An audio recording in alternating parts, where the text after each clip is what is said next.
Hey guys, what's up? Welcome to the Cup. Your boy W. Dubois. Let's go. Let's get right to it. We got a coronavirus update. Do one real quick. They're ramping up compliance efforts and even threatening shutdowns to keep the virus from spreading further. CBS News' John Diaz has more on that. People should be wearing masks all the time. That's a message Razy Siegel of Midwood, Brooklyn wants the whole city to hear and abide by. The serious problem, we have to try to avert catastrophe. While we saw today most of her neighborhood already wearing masks to prevent the spread of COVID, the community is seeing a significant rise in cases. Second only in the city to nearby Gravesend, Homecrest, Edgemere, Far Rockaway, Kew Gardens, and Borough Park also make the list of spiking cases. With the upcoming Jewish holidays, state and city leaders saying they're concerned. We're watching this very, very carefully. I think we have a little bit of a divergence here when we see a set of communities where the positivity level is just plain too high. So Yeshiva's that had to be closed. It's 4 right now already. There's a lot of work to do to make very clear that we have to arrest this problem before it gets worse and is putting people's lives in danger. Police Commissioner Dermot Shea plans on increasing enforcement on masks and social distancing within clusters. We'll try and get some cars out there if we can with virtual messaging too. Commissioner Shea, Dermot Shea. We have to be sensible. New York Police Commissioner. If you don't know, that's him. That's the Prime There will Commissioner. also be regular inspections of all non-public schools. Other targeted areas include Bensonhurst, Mapleton, Garrettson Beach, Sheepshead Bay, plus Flatlands and Williamsburg, where we saw today only a few without masks. One shielding from the camera, though, possibly knowing they're in the wrong. It's hard to maintain that policy, but it's obviously the right thing to do. At the end of the day, it's not going to go away. And many New Yorkers we've been speaking with are She's right. disappointed about the rise in COVID cases, saying a lot of people have been working hard to try and keep them low. I'm very proud to be a New Yorker. I've never been more proud. We're in this together. It's very unifying, actually. Authorities say if they don't see significant improvements by Monday in cluster locations, there will be rollbacks in reopening plans and shutdowns. From Williamsburg, Brooklyn, John Diaz, CBS 2 News. Okay. Thanks for waiting, guys. We got right to the video. A little banter, a little pre-show banter. So my city, Brooklyn, New York City. The COVID uptick. So they're saying these neighborhoods that was listed, Garrettson and Midwood, and Kew Gardens and the others, that Borough Park, that they were having an uptick 7 times. We've been real low key with the COVID. We've been doing pretty well here as far as the numbers say. You can feel that the vibe from the people here. If anybody's ever watched my old videos during the beginning of the pandemic, the COVID Chronicles, it was totally different. I was doing the videos and you heard sirens outside, woo, just all day. It was crazy. So, like I said, things have calmed down a little bit, but the numbers spike. And they're saying these neighborhoods, predominantly Jewish neighborhoods, Hasidic Jewish neighborhoods, where they have a lot of religious gatherings, and they've been accused of not adhering to mask rules. But like you said, you seen the lady in the beginning, she was like, nah, we rocking these masks and all that. So, I wanted to bring a little update. That's today. What is it? September 23rd, 2020. Today's 23rd. Yeah. Oh yeah. I think it is September 23rd. Yeah, 2020. What else? No, I'm sorry. Today's a damn 25th. I'm out of my mind. Wow. Shit is almost over. We're in October. Wow. Okay. So anyway, so that's what's going on in the city, and that's gonna lead us to our next video, and it's this is coming out of one of our, I could say, sister cities or sister areas, brother areas, whatever whatever you prefer. But it's coming out of Florida, and it's the COVID related, and then it's basically out of Tampa. Good afternoon, I'm Sarah Finney. This is today as well. Breaking now at 3. The governor will allow restaurants to operate at full capacity starting today. It's all part of the new Phase 3 reopening plan. ABC Action News reporter Mary O'Connell is looking into what this means as we head into a big weekend for the Bolts and what's sure to be a busy weekend here in the Bay Area.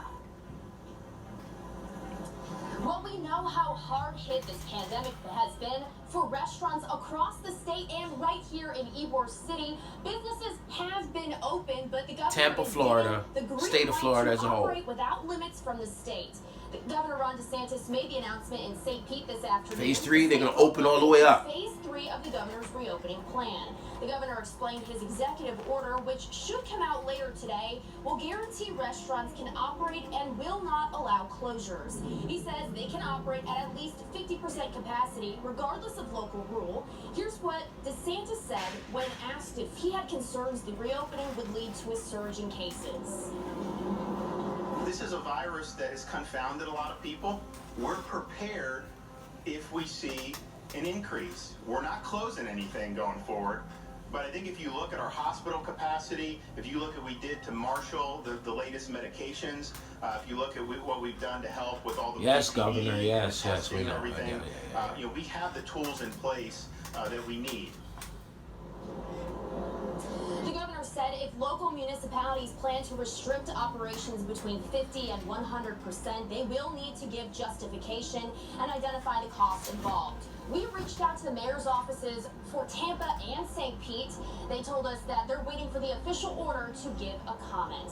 In Tampa, Mary O'Connell, ABC Action News. All right, that happened. That was at 3 o'clock earlier today on Friday afternoon, and they did have the press conference, and it was made official by Governor DeSantis about an hour later, you know, Eastern time. You know, it's funny. I brought these, you know, COVID. It is what it is. We still don't, New York City, baby. You know, we still don't know. It's still, you know, we're in an era of uncertainty, and you know, the people are a little exhausted. You know, humans are being humans, and you know, what the thing with the virus is, you know, we've all have been on different pages and have different opinions and living different lifestyles as far as the virus is concerned, as far as our reactions to it. Some of us are locked down, and some of us don't give a shit. It goes, and you know, we always talk about both sides. But you know, and then you got the middle. But with that said, it's amazing. It's not even. It's real interesting to me that Florida, New York, the relationship they have, and you know, my family lives in Florida. You know, I have a home in Florida. I have a house in Poinciana. So, you know, I haven't been able to get down there in months, and it's just interesting to me. I went down there one time during the pandemic. I ain't gonna hold you. You know what I'm saying? I went down there. You know, I flew on JetBlue. It was crazy. The social distancing on the plane. You know, the middle seats were unavailable. It's hurting the airlines. The airlines are crying about it still. They are getting tired of the pandemic. But like I said, like we all said, and like a lot of us know, the virus is not tired of us. But we're gonna see now. This is crunch time. You know, the regular flu virus is floating in the air. It's gonna be floating in the air as it usually does at this time of the year. You know, and it's gonna make transmitting probably COVID a little easier. It's gonna make it easier for COVID to flourish. You know, the weather. It's virus season, so we're gonna see what happens. Just try to stay safe, guys. Just try to stay safe. You know, because they're gonna do what they want, whatever, regardless of what your opinion on the matter is. They're gonna do their thing, but it's just looking everywhere where there's large groups. Eventually, the numbers have showed that the virus has flourished. Large gatherings, you know, whether it's a party, whether it's a religious ceremony, whether it's a protest, you know, regardless, you know, people get together, the virus is flourishing, and you've seen a lot of that in the no mask states and the no mask communities. They're getting hit by COVID, and you know, kids are getting it. So you know, you got to get the information yourself. They're not going to tell us in any of these news clippings. You know, you got this little jump off by CBS. They gave us a little sign. You see Governor DeSantis, he gonna do his thing. So, you know, Florida, be careful. New York, be careful. You know, everybody be careful. And we're gonna get to it. So, we're gonna get to the next story. You guys know this guy, my guy, right? This guy. our guy. The sheriff, you know? Sheriff Alex Villanueva. You know, the guy, you know, recently he's made comments about LeBron James. You know, first of all, we've talked about him. We've talked about the LA Sheriff's Department. We talked about the executioners. And we talked about the shooting of those two officers in the car. The shooters are still in the land. We talked about Andres Guardado and his death. His death is still being investigated. The shooters are still in the land. But Alex Villanueva, I'm not bringing him up because of none of those things I've said. You know, and also he has the LeBron James comments where he wants LeBron to donate to the reward to them in reward for the shooter of those 2 cops. You know, because the guys are still on the lam. It's been 2 weeks. It's been 2 weeks, right, guys? It's almost 2 weeks. Yeah, it was 2 weekends ago. It was 2 Saturdays ago at least. So they're still on the lam, and he's in hot water with someone else, and that's the estate of one Kobe Bryant. You know, because of course, you know, Kobe perished in Calabasas, California, which is in the Los Angeles County region, which is in Alex Villanueva's jurisdiction. And a lot of people don't know, there's photos leaking around the internet of Kobe's body, his charred body, burnt, beat up, mangled body, and children as well. They're mangled body in their family, and it's leaked around. And there was only one there's only one team that was on the scene, and that was the LA Sheriff's Department. It is said in the complaint that there were members from the Sheriff Department who actually used the photos in a bar to pick up girls. There was a complaint made by a bartender who seen this happen. And Sheriff Villanueva says he's taking care of it and all of this, but the photos are still out there. And it's crazy, but he wants Kobe's boy. He wants Kobe homeboy to help him. But you know, here we go. Let's break it down a little bit. Oh, I'm sorry, guys. Man, I'm wilding out. Okay. The lawsuit, which cites emotional distress, negligence, and invasion of privacy, was filed Thursday. Supreme Court of California. Vanessa Bryant filed a claim against the department, a necessary precursor to a lawsuit in May. The Sheriff's Department outrageous actions have caused Mrs. Bryant severe emotional distress and compounded trauma of losing Kobe and Gianna. Her lawsuit states, according to the Daily News, which obtained a copy. Mrs. Bryant feels ill at the thought of strangers gawking at images of her deceased husband and child, and she lives in fear that she or her children will one day confront horrific images of their loved ones online. Which I can't blame her. Last week's 21-page complaint described the devastated and distraught Miss Bryant meeting with Villanueva after the January 26 accident in Calabasas and asking that the crash area be declared a no-fly zone to keep photographers away. The lawsuit states assured her that deputies were securing the site. The biggest threat to the sanctity of the victims remains proved to be the Sheriff's Department itself. The lawsuit states, according to LANBC affiliate, faced with this scene of unimaginable loss, no fewer than 8 sheriff's deputies at the crash site pulled out their personal cell phones and snapped photos of the dead children, parents, and coaches. Wow. I'm sure they got proof of that. Obviously, someone snapped pictures. There's pictures available online, man. My homeboy was like, "You gonna check for them?" I was like, "I'm not." But, you know, that's him. I ain't knocking him. I'm just not messing with it. I'm sure I end up running into it, though, the way this is, the way this world works. You know, so. Bryant's lawsuit claims Villanueva directed a cover-up and states that gratuitous images soon became talked about. Oh, man, that was a mosquito? Look at a mosquito. Jeez. Mosquito. Oh my God, he gotta go. There we go. Sorry. Where were we?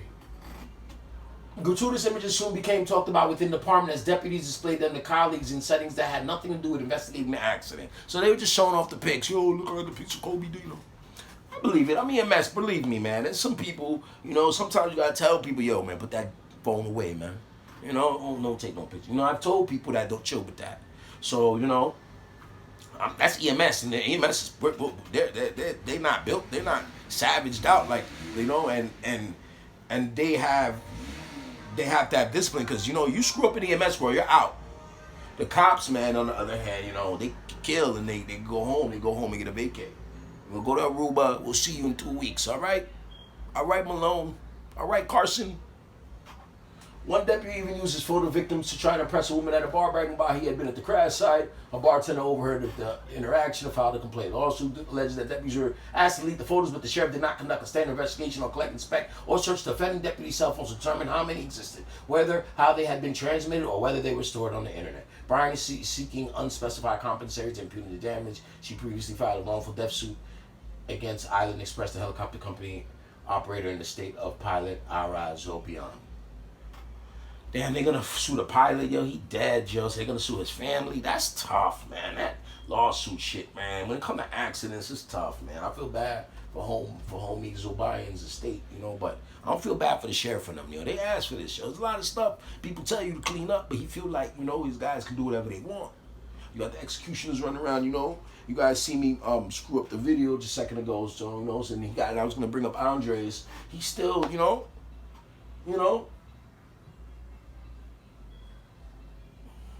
Still got Andres. They're not even talking about him anymore. Look at this guy. He's a kid, man. In Gardena, LA County jurisdiction. So, you know. Look at little Brian. Who's that? Yeah. Crazy, man. Yeah. Who's that?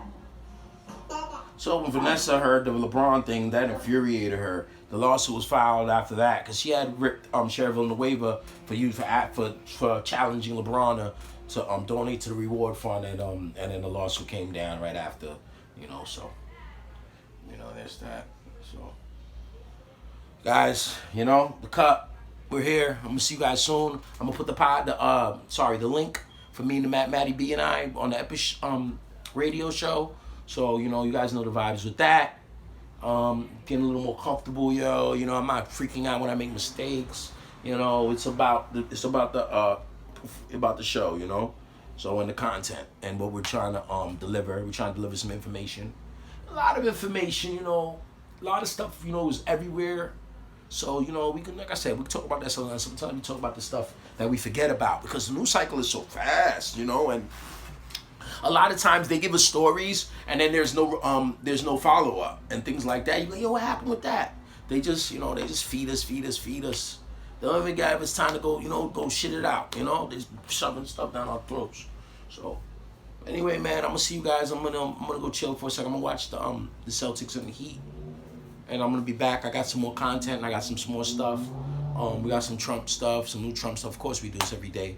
You know, I got a program on a couple of guys. I don't want to you know, give up the surprise or anything. So I'm gonna see you guys shortly. All right, the Cup.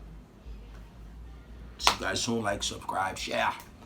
All right, I'm out. Get the fuck out of here! What the fuck is that?